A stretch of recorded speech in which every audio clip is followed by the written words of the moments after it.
से सिर्फ ये पूछना चाहती हूँ कि जो आपने गाना लिखा उस पर आप अभी बात नहीं कहेंगे क्योंकि आप वकील, आप कह रही हैं मैं अपने वकील से बात करके बात करूंगी, लेकिन इंपॉर्टेंट ये है कि आपके गाने बहुत लोग सुनते हैं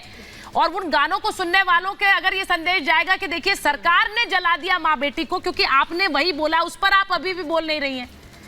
क्या ये संदेश नहीं जाता है? नहीं, बिल्कुल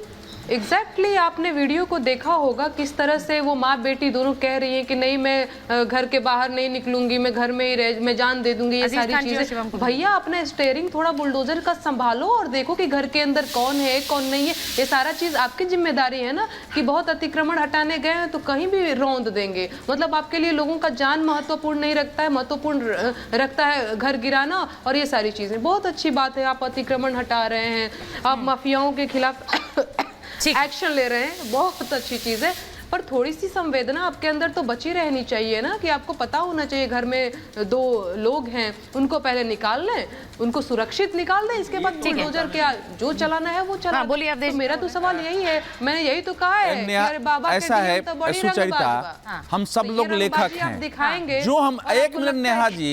नेहा जी मैं भी पत्रकार हूं, हम लोग लेखक है जो लिखते हैं उसकी जवाबदेही हमारी होती है। हमसे कोई, मैंने भी कानपुर कान पर लिखा है, नवभारत टाइम्स से अगर पढ़ती होंगी इतना ही अटैक किया है, लेकिन मेरे से अगर पूछा जाएगा तो मुझे जवाब देना पड़ेगा। मैं ये नहीं कह सकता हूं कि भाई मैंने लिखा है तो मेरे से जो पूछा है तो मैं वकील को ला करके जवाब दूंगा। पहली बात तो ये मेरा है कि मैं भी लेखक हूं, दूसरा कवियों के साथ हम लोग गोष्ठियों में रहे हैं, 50 सवाल किए जाते हैं अलग अलग पार्टियों के और हम लोग फेस किए हैं अपने जीवन में। मैं जो जानना चाह रहा हूं नेहा जी, सबको आपको पूरा अधिकार है कि आप सरकार की आलोचना करिए, अगर इस पर रोक लग जाएगी तो भारत का लोकतंत्र ही दब जाएगा, उस पर रोक नहीं लगनी चाहिए।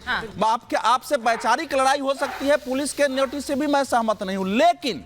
मैंने जो आपको देखा है कि पिछले साल चुनाव के समय जो कुछ आपने लिखा था, उसके बाद दूसरा वीडियो है जो इस ढंग से वायरल हुआ है, बीच में भी आपने लिखा है, लेकिन जब सिर तन से जुदा के नारे लग रहे थे उत्तर प्रदेश में, कानपुर में योजनाबद्ध तरीके से दंगे कराए गए पैसे लेकर के, और कैसे उसको योगी सरकार ने उससे जूझा, प्रयागराज में कैसे पुलिस वालों पर हमले हुए योगी सरकार ने जूझा, अगर उस समय भी आप कलम लेके खड़ी हो गई सरकार के पक्ष में तो लगता कि हाँ बिल्कुल आपका बैलेंस है। अभी लगता यह है कि आपकी कविता निश्चित कुछ राजनीतिक उद्देश्यों से प्रेरित होती है, इतना ही केवल है, उसमें कोई बुराई नहीं है, लेकिन उसको स्वीकार करना चाहिए।